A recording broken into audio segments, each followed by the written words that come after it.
Mon frère souffre d'une passation mystique à travers une ceinture qui, depuis le jour où mon frère, en partant dit au revoir, les derniers au revoir à notre père qui était dans son cercueil, a ouvert les yeux et les a refermés. Et il a pu observer une lance lumineuse au-dessus de cela. Après ces événements, la vie de mon frère n'a plus jamais été pareille. Écoutez cette histoire jusqu'à la fin parce que ça peut sauver des vies. Faites très attention aux héritages qu'on vous laisse ici là. Écoutez mon histoire. Mon histoire débute quand mon père, cadre d'une grosse société de la place, est tombé malade. C'est ainsi qu'il est parti à l'hôpital. Sauf qu'arrivé à l'hôpital, dans la petite municipalité où on restait, vu que la société était là-bas et on a quitté la ville pour aller nous installer là-bas à cause de cela, dans cet hôpital-là, ils ont dit que non, ils ne peuvent rien faire pour mon père.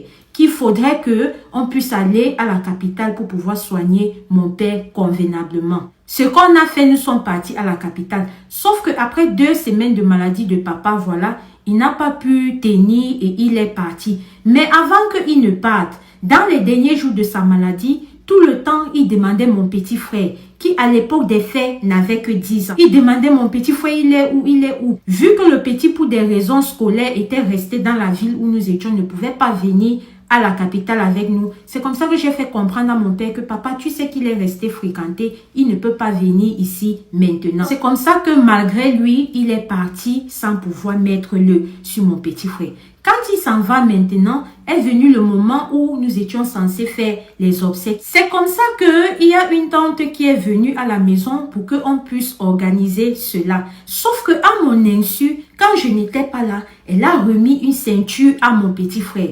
Ceinture dont elle a demandé à mon petit frère de ne dire à personne qu'elle a remis cela. Et dont elle a notifié à mon petit frère que c'est notre père qui a laissé cela au cas où s'il arrive qu'il décède, qu'il faudrait qu'on donne ça à mon petit frère en présence de personne. Donc, ça doit juste être lui qui devrait prendre cela.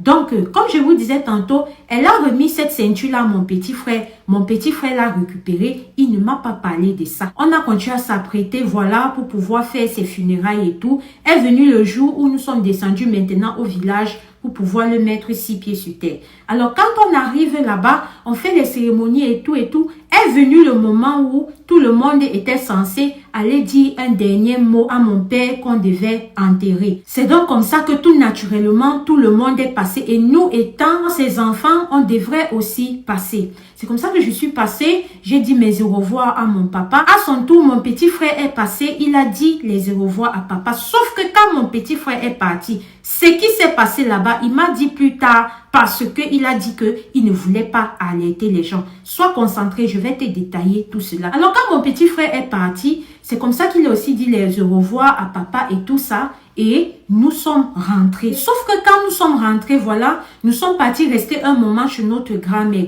À chaque fois que mon petit frère était là-bas, il se plaignait toujours que mamie, ma ceinture me fait mal.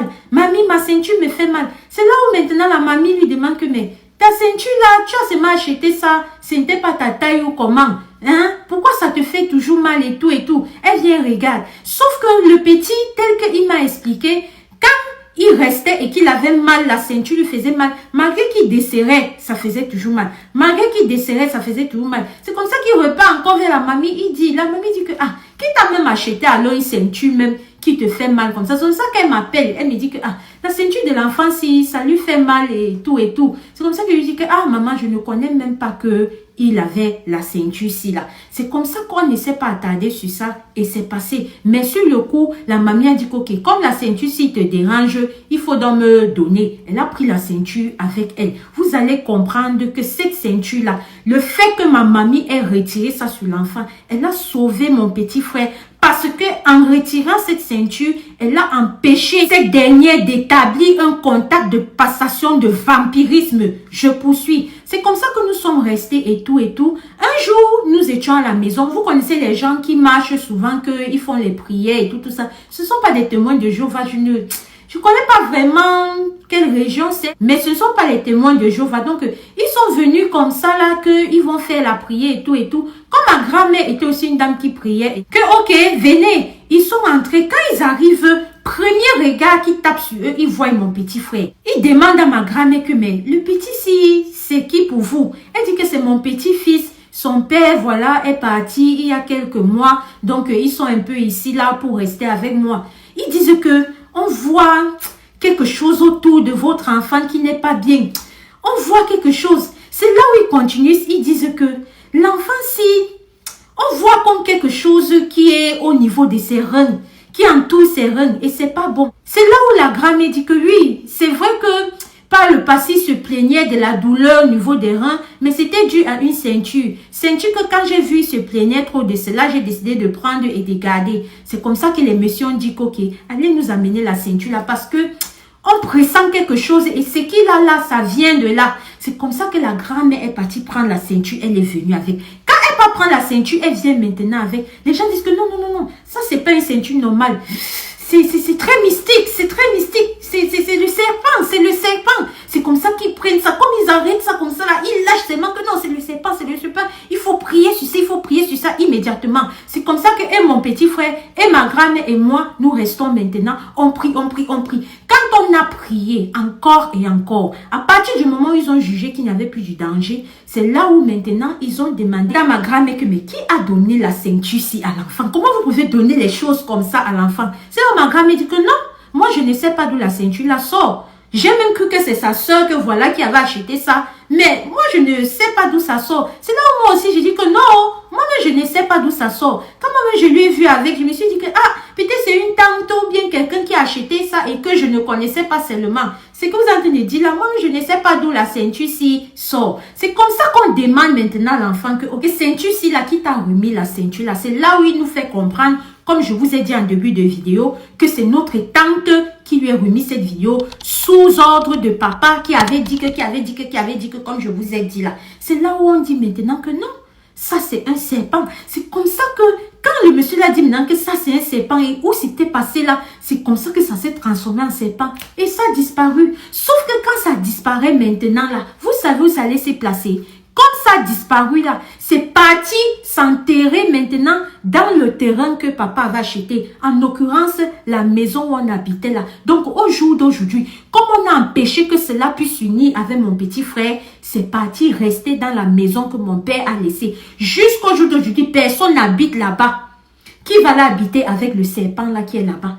On a tout fait, c'est toujours là-bas, ça ne sort pas. Donc voilà l'héritage que mon père a laissé pour mon petit frère, sachant bien ce que c'était. Au jour d'aujourd'hui, nous sommes restés, on est dépassés. On aimerait bien entrer en possession de cette maison-là parce que c'est quasiment la seule chose qui nous a laissé. Mais à cause de ce truc-là, qui allait se mettre là-bas, nous ne pouvons pas. J'ai besoin de vos conseils, s'il vous plaît. J'ai extrêmement besoin de vos conseils. Dites-nous ce que vous pensez qu'on peut faire. Ce que vous pensez qu'on peut réellement faire pour entrer en possession de cette maison. Parce que les gens qui ont prié et qui ont mis à nu cela, ils n'ont pas été capables vraiment de pouvoir nous enlever ça là-bas, s'il vous plaît.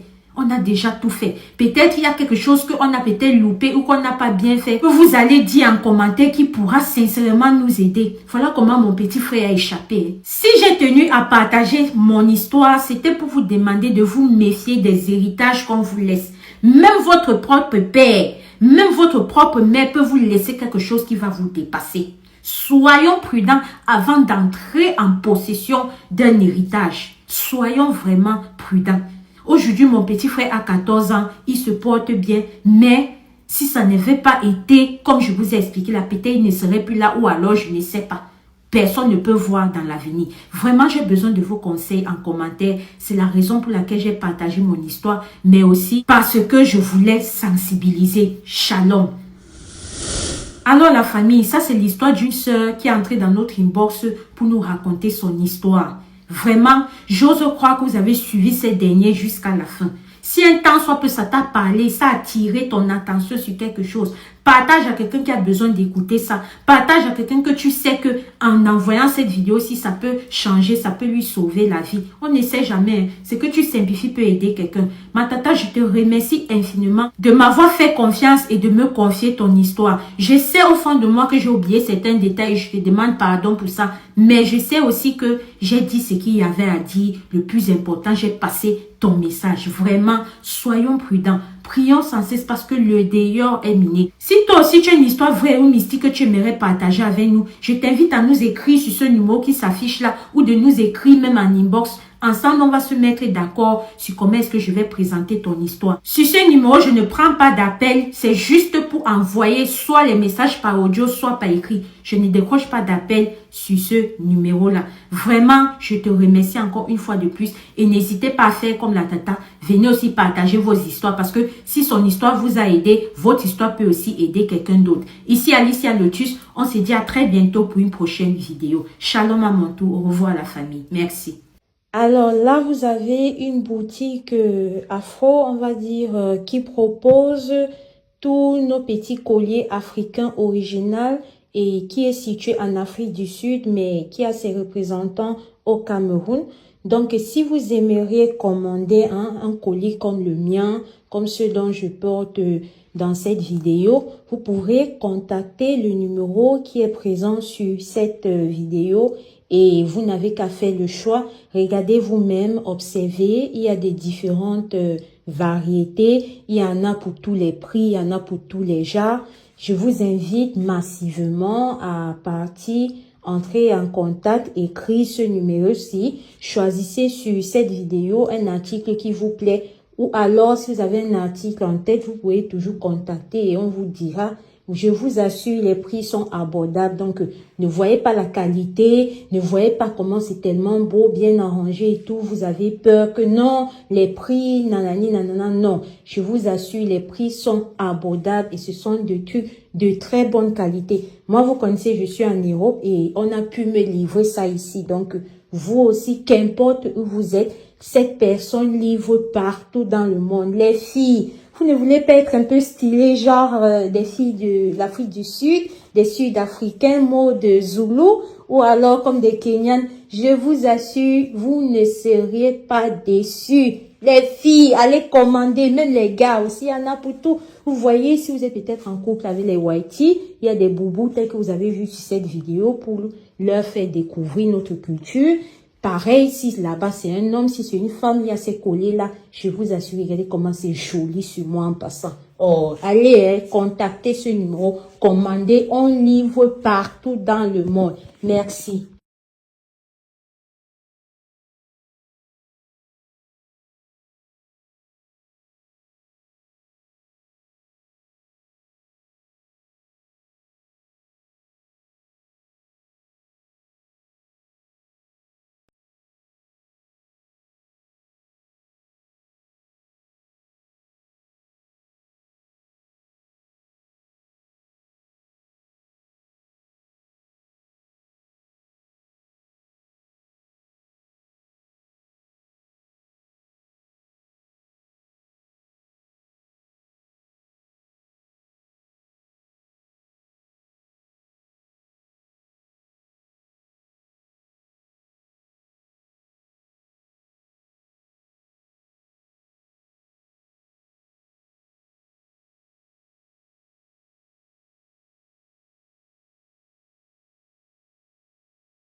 J'ai vendu mon âme pour des followers.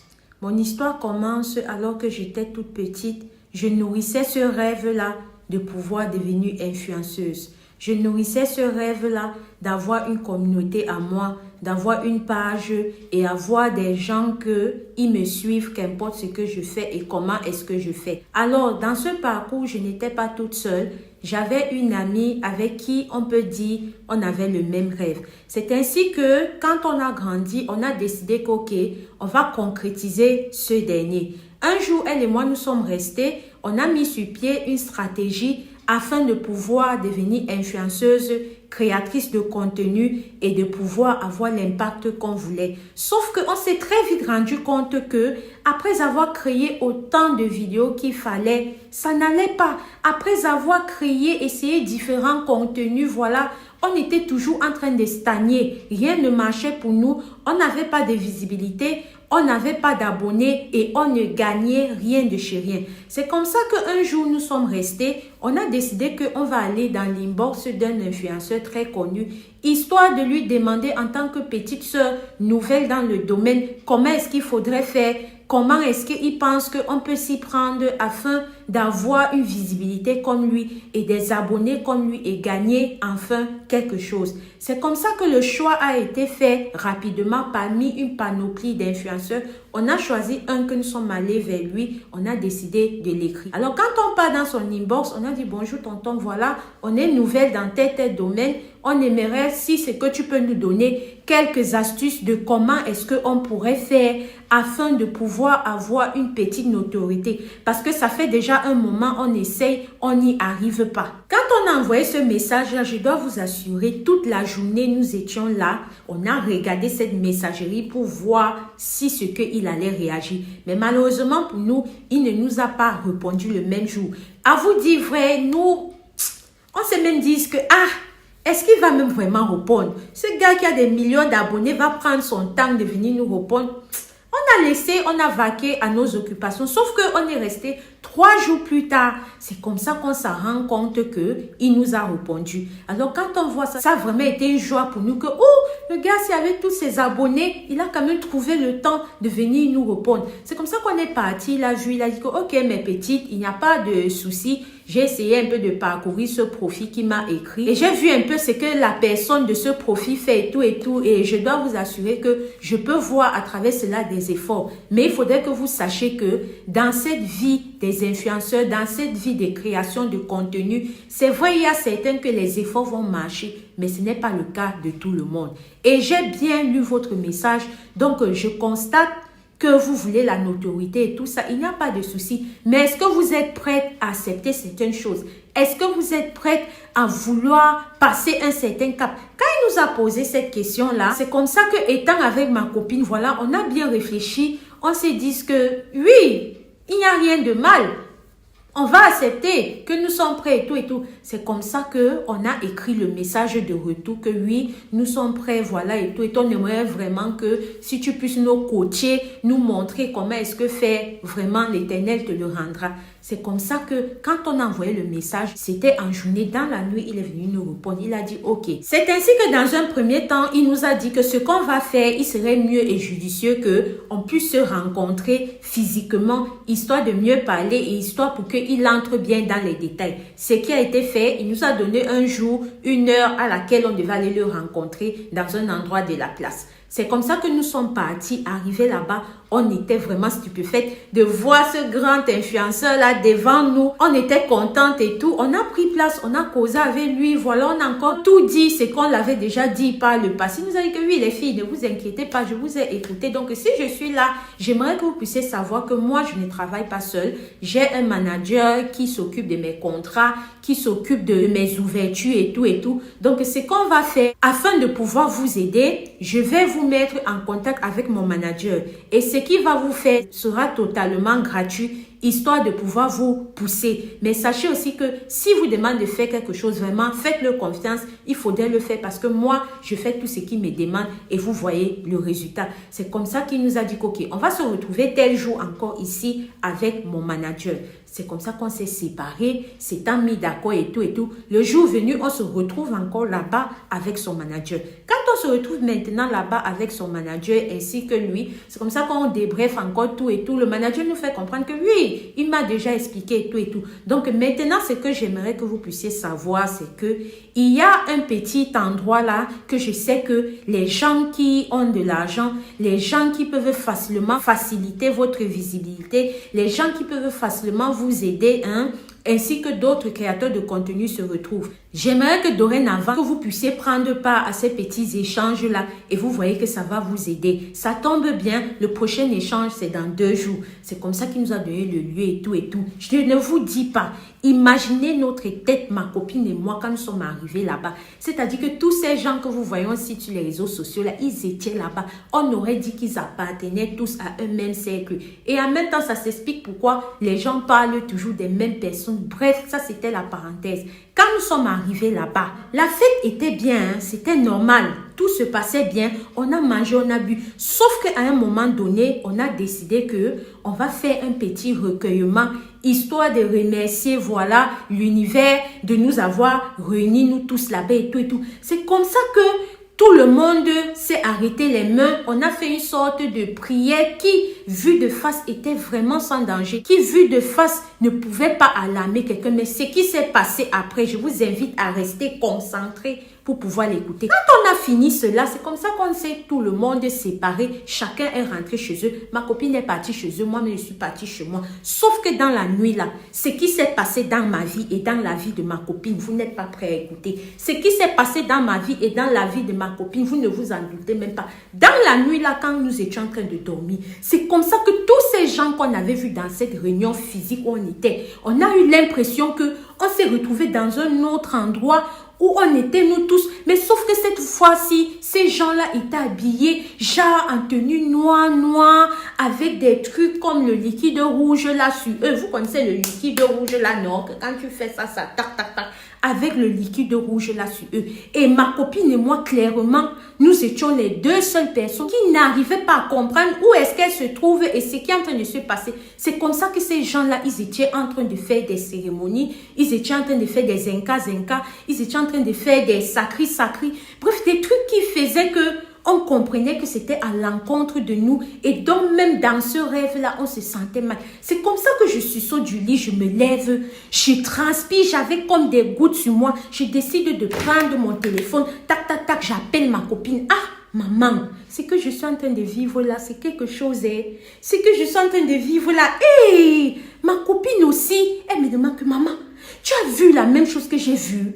Tu as rêvé la même chose que j'ai rêvé? Je dis que maman, j'ai vu, j'ai rêvé. C'était comme ça, elle me dit oui. C'était comme ça, elle me dit oui. C'était comme ça, elle me dit oui. Je dis que maman, qu'est-ce qui se passe?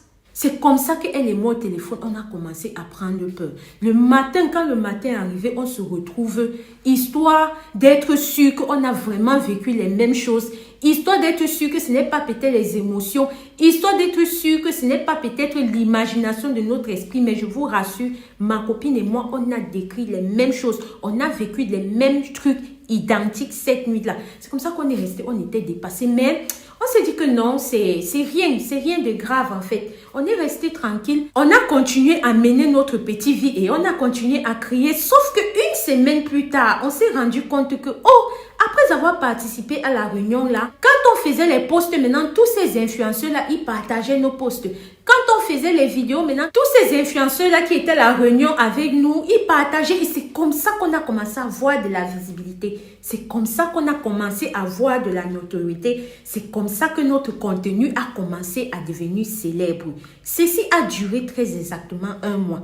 1 mois plus tard, on se retrouve encore à une simple petite réunion comme la dernière fois jusqu'à, je vous ai dit que quand nous sommes rentrés, on est arrivé là. C'est comme ça que quand on arrive là-bas, les choses se passent toujours comme la dernière fois. On mange, on échange et tout. On décide encore de s'attraper les mains, faire la même chose qu'on a fait la dernière fois, on rentre. La même nuit encore, ça ne nous a pas laissé ma copine et moi. La même nuit encore, ce qui s'est passé. Quand on s'est retrouvés le lendemain, ma copine et moi, on a dit que non. L'affaire ici, c'est pas simple. Et surtout que dans le nouveau rêve où on a fait là, on voyait comment on nous demandait une chèvre noire sans tache. On est resté, on a dit que, affaire des chèvres noires ci et tout. Et c'est comme ça que il y avait des événements que ma copine et moi vivions, on comprenait que non, ceci ce n'est plus normal. C'est ainsi qu'on a décidé d'un commun accord, voilà, à s'asseoir avec nos parents et de les expliquer ce qui se passe. Quand on s'assoit avec les parents, on les explique et tout. Les 2 parents se sont regardés. Ils ont compris qu'il y a quelque chose dans notre affaire là qui ne va pas bien. Il y a quelque chose dans notre affaire là qui ne se passe pas bien. C'est comme ça qu'ils ont décidé de nous amener chez un prêtre orthodoxe, histoire de savoir ce qui ne va pas. Alors quand ils nous amènent maintenant dans un système là-bas, c'est comme ça qu'on les fait comprendre que vos enfants, s'ils là sont en danger, vos enfants, c'est ce qu'ils ont fait pour avoir la visibilité, la notoriété. Eux-mêmes, ils ne savaient pas ce dans quoi ils sont allés entrer. Sauf que ces réunions qu'ils faisaient là, les réunions que à première vue, c'était naïf, à première vue, ça n'avait rien de... C'était des réunions d'initiation. C'était des réunions où on était en train de les mettre dans des choses pas très catholiques. Et la preuve, telle qu'on m'avait expliqué, n'est-ce pas, on les a demandé une chèvre noire sans tache. Sachez que la chèvre noire sans tache qu'on vous a demandé là, c'est vos mères que vous voyez là, toi c'est ta mère là, toi c'est ta mère là. Quand on dit ça comme ça, ma copine et moi on était bouche bée, on se regarde. On n'arrivait pas à croire ce qui nous arrivait. On se regarde, on n'arrivait pas à comprendre. C'est comme ça que les parents ont demandé à ce prêtre-là, ok, comment est-ce qu'on peut gérer ça? Il a dit, ok, vous allez me laisser vos enfants ici pour un petit temps de prière. Elles vont devoir faire les jeûnes à sec et tout et tout. Je peux bien les laisser rentrer avec vous, mais elles peuvent facilement céder à la maison de manger ou quoi que ce soit. Donc, laissez-les avec moi ici. Il faudrait qu'elles fassent une purification avec des jeûnes secs pour un certain temps. Donc, il faudrait qu'elles soient ici pour que je puisse bien les regarder. C'est comme ça que ma copine et moi, on nous a laissés là-bas. Les parents sont rentrés, eux-mêmes aussi sont rentrés à la maison entre les prières, entre les petits, un jar pour pouvoir contrecarrer et tout ça. Voilà comment, par la grâce, on a pu être sauvés, ma copine et moi. Si ce n'était pas que, à temps, elle et moi, on a compris que ce qui se passait toujours après les réunions, les rêves, là, c'était un peu un genre.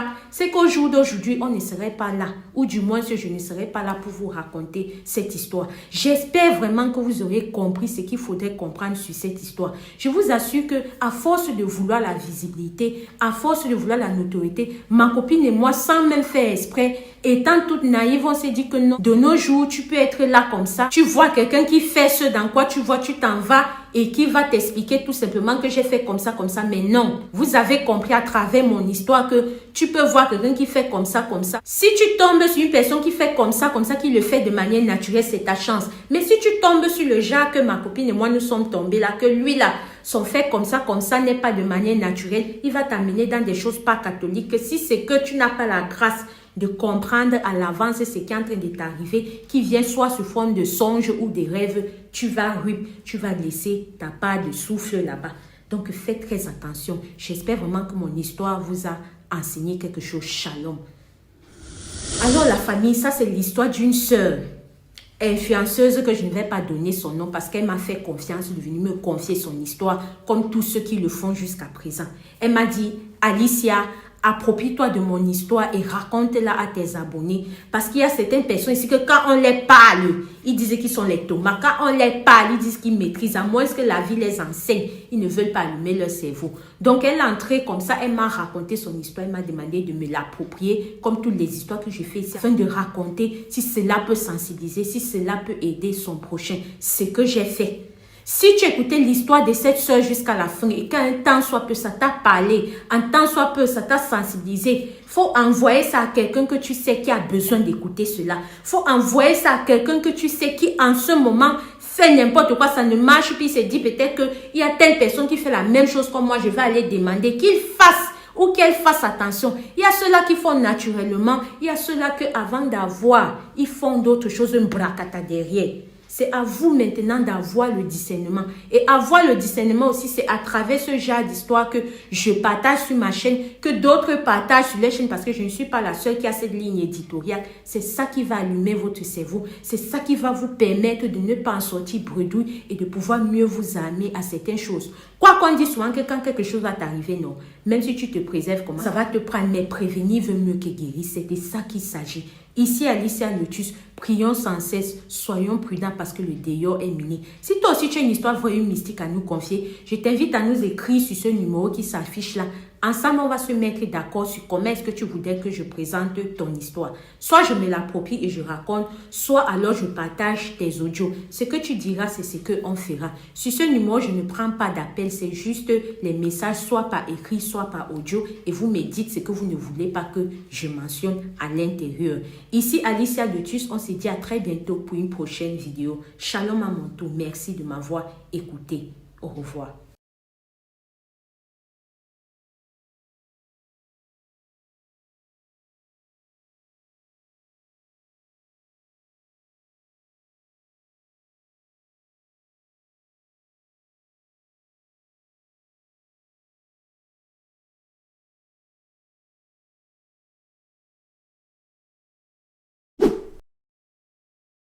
Elle fait 3 enfants avec un revenant. Voici pourquoi il l'a choisi et surtout le comment est-ce qu'elle a appris la vérité. Les filles, le déo est miné. Que cette histoire nous serve de leçon. Écoutez l'histoire de la sœur que j'ai dû masquer sa voix parce qu'elle ne voulait pas être reconnue et elle voulait absolument que je poste son audio. Écoutez très attentivement. Partagez cette vidéo au maximum parce que ça peut sauver des VIES. Let's go to the video. Bonjour à toute la communauté. Aujourd'hui, je me suis armé de courage pour monter, pour raconter mon histoire. Et si j'ai le courage de la raconter, c'est parce que j'ai suivi dans vos précédentes diffusions une fille qui disait que sa cousine, un blanc, une fille qui racontait l'histoire du blanc qui était marié et qui a eu 2 enfants avec sa cousine décédée. Moi, mon histoire, c'est l'histoire de ma vie. Et elle est, comme disent les Anglais, past continuous. Elle a commencé dans le passé et elle se poursuit actuellement. Je suis d'un pays de l'Afrique centrale. Je ne donnerai pas beaucoup de détails pour ne pas qu'on puisse m'identifier parce que j'ai beaucoup de sœurs, j'ai beaucoup d'amis qui sont abonnés à votre page. Alors, lorsque j'avais 15-16 ans, j'avais ma tante, ma deuxième maman, qui me disait toujours avec sa fille que nous, on devait épouser des blancs. Et bon, à l'époque, je ne m'intéressais pas aux hommes, c'est normal, donc elle nous le répétait à chaque fois. Et moi, j'apprenais dans un établissement scolaire qui est au bord de la mer. Il y a la plage derrière. Donc, je partais souvent m'asseoir là-bas. Et je pensais à ça. Ça tournait dans ma tête, ça tournait dans ma tête. Mais quand j'ai eu 17 ans et que j'ai commencé à m'intéresser aux hommes, je ne rencontrais pas de blancs. C'était que des noirs qui venaient vers moi. Et à chaque fois, je refusais parce que ma deuxième maman nous disait... Elle n'accepterait pas, elle le disait à sa fille et à moi. Nous étions 5 filles, mais c'est nous qu'elle avait choisies. Et elle disait que elle ne serait pas heureuse si nous étions avec des noirs, etc., etc. Donc elle avait réussi à nous faire mettre ça dans la tête. Bon, ma grande sœur, elle a fini par rencontrer un Français avec qui elle s'est mariée. Et moi, je ne rencontrais pas de blanc. Et puis, à mes 17 ans et demi, je sortais du lycée et je marchais avec mes amis le long du bord de mer. Et voilà qu'une voiture s'est arrêtée et il y avait un beau blanc à l'intérieur. Moi, j'avais 17 ans et demi, lui, il avait 33 ans. Il s'est arrêté, chose étrange, il a crié mon prénom. Je veux dire, par exemple, je m'appelle Gwendoline. Je prends un prénom difficile parce que mon prénom de nature, il est anglo-saxon, il est difficile. Ce n'est pas un prénom commun que tout le monde, qu'on retrouve comme Michel, Sarah, etc. Donc, le monsieur, il s'est arrêté, il a crié directement Gwendoline. Mes copines, nous étions 3 filles. On était étonnés, je me suis retourné.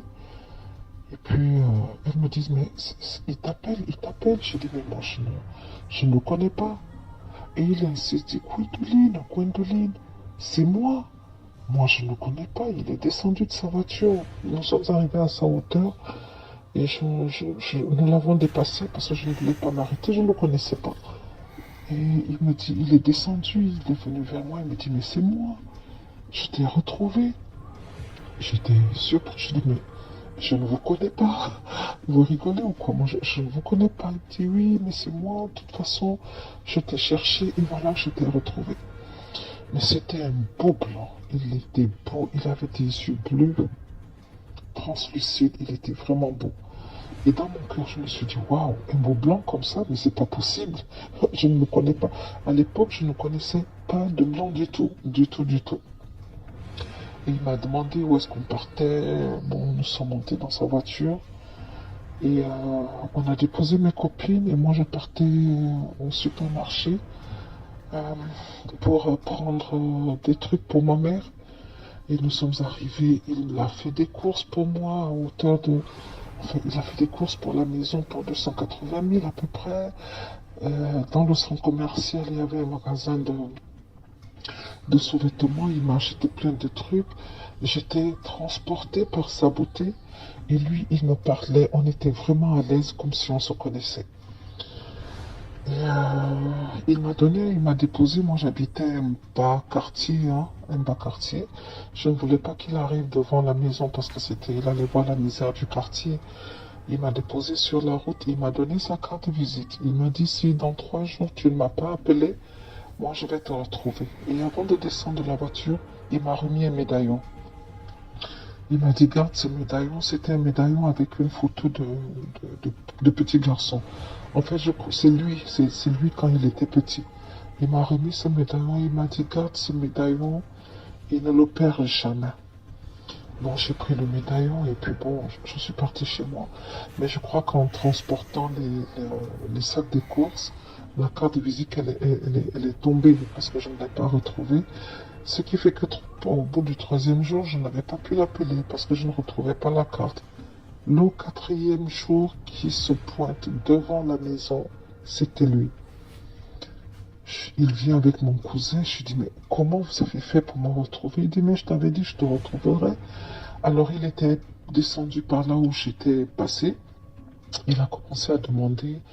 Et, on ne me connaissait pas, Et puis paf, il arrive sur la grande route. Et mon cousin, il est tombé sur mon cousin qu'il avait emmené à la maison. Et là, je me suis dit, il est vraiment sérieux. Ma mère était là, mes soeurs étaient là. J'avais un peu honte. Mais bon, après, nous sommes partis, on a discuté, on s'est promené, c'était vraiment bien. Et de là est partie notre relation. Alors, nous sommes sortis ensemble un moment et tout de suite, il a voulu qu'on se marie. C'était un beau français dont nous sommes mariés. Mais lorsqu'on préparait le mariage, il n'avait pas de documents, il n'avait pas de papier en fait. Oui, c'est papier. Et il m'a dit, j'avais dû l'accompagner au consulat de France pour qu'il fasse sa déclaration de perte. Il a dit qu'il avait perdu ses papiers, qu'on l'avait braqué, un truc comme ça. Et puis voilà, on lui a refait d'autres papiers. Et on a fait le mariage. On a fait le mariage à l'ambassade de France dans mon pays. Et on a eu une vie tranquille. On partait partout. On partait aux États-Unis, on partait en Afrique du Sud. En 2003, on est parti à Dubaï alors que ce n'était pas encore grand-chose. On partait partout, sauf chez lui en France. Il m'avait dit qu'il était orphelin, que son père et sa mère étaient morts dans un accident d'avion. Et il parlait jamais de sa famille. On a eu 3 enfants, deux garçons et une fille. La fille, elle est la dernière. Alors le garçon aujourd'hui, parce que ça fait 4 ans que tout s'est terminé, si je peux dire ainsi. Le garçon, il a 17 ans aujourd'hui. Le premier a 17 ans, le deuxième a 14 ans. Et la petite fille, elle a 10 ans. Il n'est jamais tombé malade, mes enfants ne sont jamais tombés malades. On a eu notre vie tranquille. Et il me poussait beaucoup à investir. Il me disait, il faut que tu investisses. Je peux ne plus être là, il faut que tu investisses. Alors on a investi dans l'immobilier. Et à chaque fois, je me disais, moi je partais en France, je partais avec les enfants, passer les vacances, mais jamais chez lui, puisque des parents, ils n'en avaient pas, me disait-il. Et on n'y allait jamais ensemble, nous n'étions jamais allés en France ensemble. On a vécu ensemble 19 ans, parce qu'on a eu notre fils 2 ans après, et je me souviens que tout le temps que nous sommes restés ensemble, au début, je n'arrivais pas à tomber enceinte. Et on a fait des examens, mais lui, il ne partait jamais faire les examens. Jamais. On ne lui a jamais fait de prise de sang devant moi. Il ne s'était jamais blessé. J'avais jamais vu son sang, en fait. Mais bon, un beau jour, il commence à me dire, le temps est arrivé, il va falloir que je retourne. Je lui dis, mais tu pars où? Il me dit, oui, mais il faut te préparer, il faut que je retourne. Là, j'ai déjà dépassé le délai. Je lui dis, mais tu me parles de quoi? Il me disait jamais plus, mais il était triste. Il devenait triste tous les jours. Chaque jour, il devenait triste. Parfois, il s'enfermait dans son bureau. Il avait un bureau dans la maison, il s'enfermait dans son bureau. Il va passer des heures là-bas, il ne va pas manger, il ne va pas boire. Et quand il sortait de là, il enlaçait les enfants. Et parfois, je le surprenais en train de pleurer. Je me demandais, mais qu'est-ce qui se passe? Est-ce que tu as un problème? Il me disait rien. Il me disait juste, écoute, je suis désolé, mais il faut que je parte. Il faut que je retourne maintenant. On m'appelle pour une autre mission, il faut que je retourne. Et moi, je pensais qu'il quittait mon pays, en fait, puisqu'on vivait dans mon pays, qu'il devrait quitter définitivement mon pays. Je lui ai dit, mais il n'y a aucun problème. On partira avec toi. Et puis, moi, je ferai des tours. Il m'a dit, tu ne peux pas venir avec moi là où je vais partir. Moi, je pensais à quelque chose comme de très loin, genre l'Amazonie, je sais pas trop. Bon, bref, lorsque les vacances sont arrivées, et, il m'a dit, écoute, cette fois, on va aller en France. On va aller en France parce que c'est là-bas le point de départ. Je ne comprenais pas, bon, nous on était contents, enfin, on va partir en France avec lui. C'était en 2019. Et j'ai préparé le voyage avec les enfants, on a pris l'avion, nous sommes partis et on arrive à Paris, il me dit on continue directement sur Bordeaux. Et à Bordeaux, on avait loué une voiture, il a mis le GPS, il a rentré une adresse, il a mis le GPS et on a pris la route. Les enfants étaient fatigués, ils dormaient. Et avant d'arriver, il y avait un petit arrêt avec un petit centre commercial pour se rafraîchir, etc. Il m'a dit j'arrive, il a mis du carburant, il m'a dit j'arrive. Ne descendez pas de la voiture, je reviens dans moins de 5 minutes. Il est parti, il n'est pas revenu. Au bout de 30 minutes, j'ai trouvé étrange, je suis descendu, je suis parti chercher. Le centre commercial n'était pas vraiment grand, c'était juste un petit arrêt avec une station et 2-3 boutiques. J'ai tourné, je ne l'ai pas vu, je suis parti aux toilettes des hommes, je ne l'ai pas vu, je suis revenu. Avec les enfants, on a encore attendu 45 minutes, donc on a passé plus d'1h30 sur place à l'attendre. Il n'est pas revenu, je ne comprenais rien, je dis mais qu'est-ce qui se passe? Et là, les enfants étaient fatigués, la petite pleurait. J'ai pris la décision de prendre le volant et de partir parce qu'elle avait rentré l'adresse et de partir. Alors nous sommes arrivés devant une maison et moi je me disais bon, il va nous suivre. En fait, je ne sais pas, mon cerveau était bloqué. Mais j'avais une grosse boule d'angoisse à l'intérieur de moi. Je sentais quelque chose n'allait pas, mais je ne savais pas quoi. Nous sommes arrivés, c'était donc la maison de sa famille. Et puis j'ai sonné, il y a eu sa maman, je ne savais pas encore. Elle est venue ouvrir. Elle me regarde, elle regarde les enfants. Oui, qu'est-ce que vous voulez? Je dis bon, je ne sais pas, je suis avec mon mari, mais là il nous a laissés, je ne sais pas où il est parti. Et il avait rentré cette adresse dans la voiture pour venir jusqu'ici. Elle me regarde, me dit mais c'est qui votre mari? Bon, je peux donner son prénom à lui parce qu'il est laissé, enfin, il n'est plus vivant. J'ai dit c'est Jean-Paul. Elle me regarde, elle me dit vous rigolez ou quoi? Je dis mais comment rigoler? Je ne comprends pas. Elle me dit mais vous rigolez, Jean-Paul il est mort. Elle me le balance comme ça devant la porte. Il est à peu près 17h, je suis fatigué, les enfants sont fatigués. Je la regarde et je dis mais vous me parlez de quoi madame? Et je ne sais pas, je suis où là? Elle me dit je suis la mère de Jean-Paul. Et elle appelle son mari, Edouard, est-ce que tu peux venir? Et là, elle a été très méchante. Elle m'a traité de cinglé, d'usurpatrice, de mythomane. Je vous assure, ça a été compliqué ce jour-là. Tout ça devant la porte. Elle s'est mise à crier. Je ne comprenais rien, j'étais perdu. Je lui dis, mais madame, c'est mon mari, nous sommes mariés depuis. Elle me dit, je veux rien savoir, vous êtes une folle, vous avez vu notre histoire et tout ça. Je lui dis, mais comment? Et elle a même appelé la police, je vous assure. Ça a été compliqué. Parce qu'à un moment, le papa, il nous a demandé de rentrer. Lui, il nous a donné à boire pour qu'on se... Les enfants étaient fatigués. Et c'est lui qui l'a calmé. Il lui dit, mais arrête, Françoise. Regarde la dame. Elle ne peut pas raconter quelque chose. Il faut comprendre ce qu'il y a derrière. Qu'est-ce qui se passe? Alors, il me demande exactement ce qui se passe. Qu'est-ce que je leur veux? Et je leur dis que moi, je ne les connais pas. Je leur dis, je suis avec mon mari, etc. Voilà nos enfants. Et le monsieur, il me dit, mais vous comprenez que ce n'est pas possible. Jean-Paul est mort il y a 21 ans. Je lui dis, mais Jean-Paul ne peut pas être mort. Moi, je suis sa femme. Et il me dit, non, ce n'est pas possible. Alors, ce qui se passe, c'est que ils ont appelé la police. La police est arrivée. Ils m'ont prié de partir de là. Et avant que je parte, la dame avait appelé, parce que Jean-Paul avait un petit frère et une petite sœur aussi.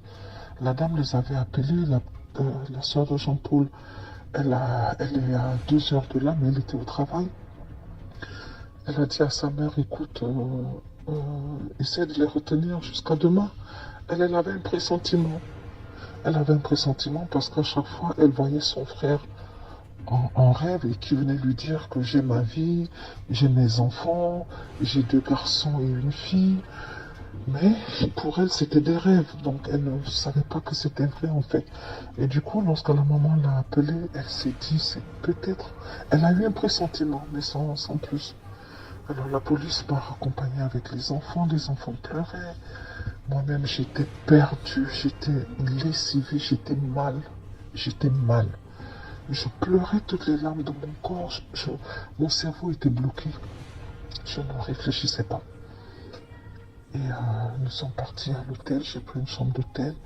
Et là-bas, j'ai éclaté, j'étais vidé, j'ai pleuré, je lui ai parlé. Pourquoi? Quelle est cette histoire? Qu'est-ce que j'ai fait? Pourquoi? J'étais perdu. Et le lendemain matin, je ne savais pas, j'avais passé toute la nuit à pleurer. Les enfants étaient là, ils étaient tous perdus. Qu'est-ce qui se passe, maman? Et comme ça, sans le savoir, je leur ai dit que leur papa était mort.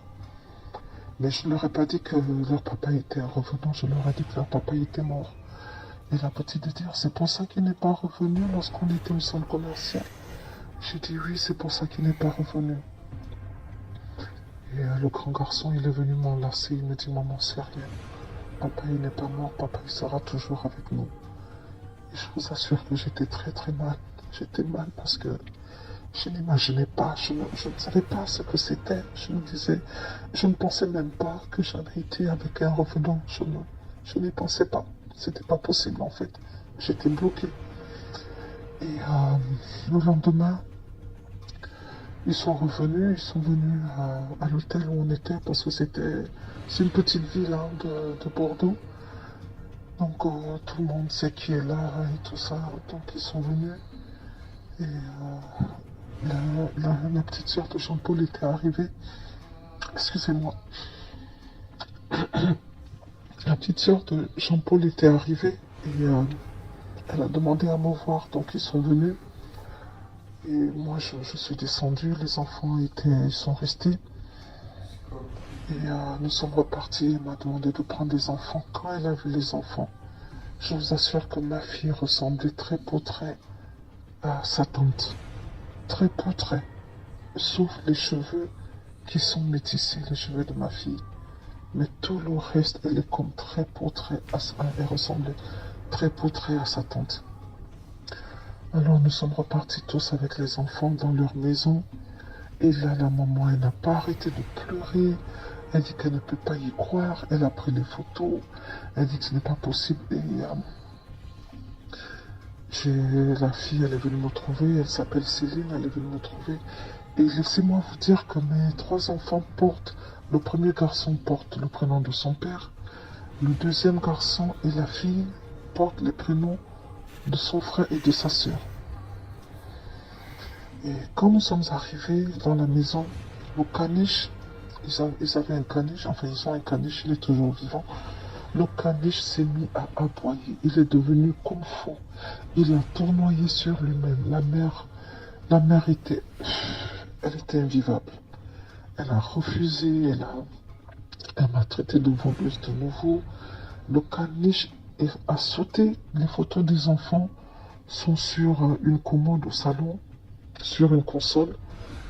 Le caniche, il a tout fait, il a sauté. Il a fait tomber uniquement la photo de Jean-Paul.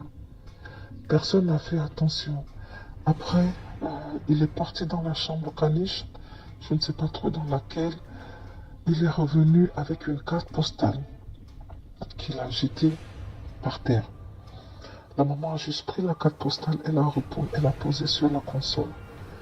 Et là, s'est engagée une discussion. Je leur ai raconté ma vie, je leur ai raconté notre histoire. Et je leur montre les photos, parce qu'on avait des photos dans l'iPad de mon fils, il y avait des photos, moi-même j'avais des photos. Et tout ça. Mais moi, je vous assure que Jean-Paul, il avait une vie normale. Il sortait sur les photos, il faisait tout, il faisait du sport, il mangeait tout. Il était un être humain normal. Et elle regarde sur les photos, elle dit c'est pas lui, ce n'est pas lui, c'est pas mon fils. Et tout ça, bon, les photos de lorsque nous avions commencé, je ne les avais pas avec moi parce que je ne m'attendais pas à ça. Les photos étaient restées dans mon pays. J'avais des photos récentes. Et elle disait, c'est pas lui, ce n'est pas lui, ce n'est pas lui. C'est vrai qu'il y a une forte ressemblance, etc. Et bon, de cette discussion n'a abouti à rien. Au moment de repartir à l'hôtel, la petite soeur de mon mari, donc la grande, la Céline, elle dit à sa mère, oui mais maman, est-ce que tu as vérifié la tâche de naissance? Et la mère dit, quelle tâche de naissance? Elle lui demande, où est la carte postale que Jean-Paul t'a envoyée juste avant son décès? Parce que Jean-Paul était parti, il est décédé d'un accident de circulation à Naples, en Italie. Et 2 jours avant, il avait envoyé la photo à sa maman, une carte postale à sa maman. Et il avait écrit un petit message, mais tout en bas, il a mis en post-scriptum, PS, si jamais on t'annonce mon décès et que tu as des doutes, pense à vérifier la tâche de naissance. Jean-Paul avait eu une tache de naissance en forme d'oreille. Bon, pas vraiment l'oreille, mais un tout petit peu comme une oreille. Donc la tache noire là, au-dessus de sa fesse droite. Et je vous assure que mes 3 enfants, ils ont la même tache de naissance au même endroit. Et la maman, elle a dit, elle ne sait pas, elle est partie fouiller son tiroir. C'est là qu'elle s'est rendue compte que le caniche avait fait du désordre dans sa chambre. Elle est revenue et dit elle ne trouve pas la carte postale. Et quand elle regarde sur la console, elle a vu la carte postale. Elle a pris la carte postale et on a tous lu ce message. N'oublie pas de vérifier ma tâche de naissance. Et là, j'ai éclaté en sanglots. Parce que je savais que mes 3 enfants avaient cette tâche de naissance.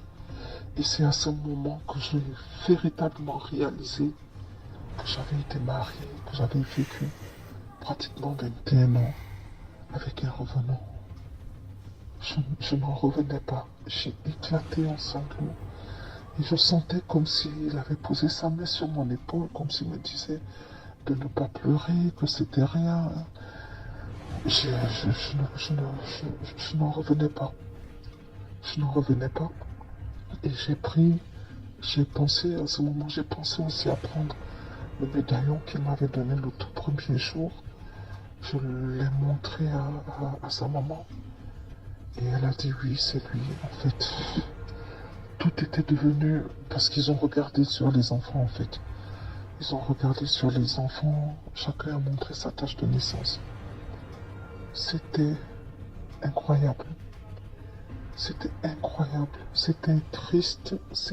J'étais mal. J'étais mal parce que je perdais un mari.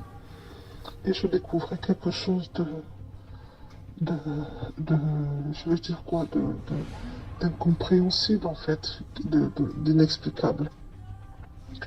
Et le lendemain, la maman a demandé que les enfants aillent faire des tests ADN parce qu'elle voulait être sûre jusqu'au bout que les enfants aillent faire des tests ADN parce qu'elle elle ne croyait pas toujours. Le père, alors lui, n'en parlons plus.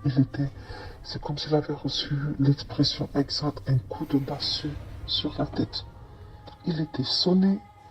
Le petit frère de Jean-Paul est arrivé. Il ne comprenait rien du tout. La seule qui comprenait un tout petit peu, c'était sa sœur Céline. Et ça, je l'ai déjà dit, elle nous l'a expliqué que son frère lui parle souvent. Son frère lui a présenté sa famille pendant les rêves. Son frère lui a toujours dit qu'elle serait celle qui allait le défendre, qui allait défendre ses intérêts. Donc, le troisième jour, les enfants sont partis faire les tests ADN. Et puis, il s'est avéré qu'ils avaient le même ADN que la famille. Et, scientifiquement, je ne sais pas comment le prouver, comment l'expliquer. Ils n'ont pas dit aux médecins parce qu'ils ne voulaient pas que ça s'ébruite. On a juste dit Alors, la seule chose étrange, parce que la chose étrange, c'est pas la seule. L'autre chose qui est étrange, c'est que mes enfants, ils sont vivants. Je vous ai donné leurs âges, 17, 14 et 10 ans. Ils sont très intelligents, ils font bien leurs études. Ils sont beaux, ils sont en forme. Je n'ai jamais été à l'hôpital avec l'un d'entre eux. Jamais. Première chose. Deuxième chose, ils sont tous de groupe sanguin rare. Le premier est de groupe sanguin O négatif. Le deuxième est de groupe sanguin AB négatif. Et la petite dernière, elle est du groupe sanguin B négatif. Moi-même, je suis du groupe sanguin B+, B positif. Mais eux, ils sont tous les trois, chacun a son groupe sanguin. Et ce sont des groupes rares. On les a inscrits sur le fichier, dans le fichier en France, des personnes, parce qu'il y a un fichier des personnes qui ont le groupe sanguin rare. Et puis voilà, c'est mon histoire. Moi, je suis encore resté, finalement, après, ils nous ont accordé le gîte et tout ça. Mais moi, j'ai été blessé et trahi. Au plus profond de moi, je n'étais pas bien, je ne suis pas bien. Quand je suis avec eux, ils font tout pour que je sois bien, mais je ne le suis pas. Là, je fais des tours entre là-bas et mon pays. Et les enfants, ils sont là-bas. Les enfants sont avec eux, ils sont très bien. Bon, on a emmené les enfants sur la tombe de leur père. Et on a dû faire une deuxième plaque. On n'a pas mis la date. Il y a la première plaque qui porte la date de sa mort véritable. Et il y a la deuxième plaque qui porte la date comment je peux dire, de sa disparition, je sais pas, du jour où il a disparu. Du jour où il a disparu. Et quelques temps après, il est venu m'expliquer en rêve pourquoi, quand il parlait qu'il était temps qu'il retourne, c'est parce qu'on lui avait confié une autre mission et qu'il ne voulait pas, il a refusé de faire cette mission parce que il a eu beaucoup de joie à rester avec nous, avec les enfants. Il a de la peine de nous avoir laissés, donc il ne pouvait pas aller faire une autre mission pareille. Donc il attendait qu'on lui donne la sentence et que certainement il allait avoir une punition, enfin une mission difficile qui va lui coûter beaucoup d'énergie. Mais pour nous, pour les enfants, il n'a pas voulu aller recrier parce qu'on voulait l'envoyer, je crois, donner du bonheur à une autre personne et faire des enfants. Mais il a dit de l'autre côté, il a dit que c'est difficile, qu'il ne pouvait pas refaire ça et qu'il veille sur nous. Et puis voilà, c'est mon histoire. J'ai eu une belle vie avec lui. Aujourd'hui, je ne suis pas malheureuse. Je m'en sors avec les enfants tranquilles. J'ai quelques petits investissements immobiliers. Mais j'ai peur. J'ai peur. J'ai eu une belle vie. Ce n'était pas une vie difficile. Je n'ai pas vécu des choses étranges. Mais parce que le plus gros était déjà étrange. Que les revenants, ça existe. Les revenants, ça existe. Vous n'en avez jamais peut-être côtoyé un, mais moi j'en ai côtoyé un pendant très longtemps. Et voilà. Merci de liker, de partager, de commenter aussi. Je voulais partager ça. La vie, elle est parfois surprenante. La vie, elle est mystérieuse. Merci à tous. Au revoir. Alors, si c'est ta première fois avec nous, ici nous parlons d'histoires vraies et ou mystiques. Si toi aussi tu as une histoire vraie et ou mystique à nous confier, envoie-nous tes audios sur ce numéro qui s'affiche là ou ton message écrit. Tu me dis si tu voudrais que je poste aussi tes audios en modifiant ta voix comme celle de la sœur, ou alors si tu voudrais que je m'approprie de ton histoire et que je la raconte. De toutes les façons, on se mettra d'accord. Sur ce numéro, je ne prends pas d'appel téléphonique, juste des messages audio. Famille, faisons attention, prions sans cesse, soyons prudents parce que le dehors est miné. Ici Alicia Lotus, on se dit à très bientôt pour une prochaine vidéo. Shalom.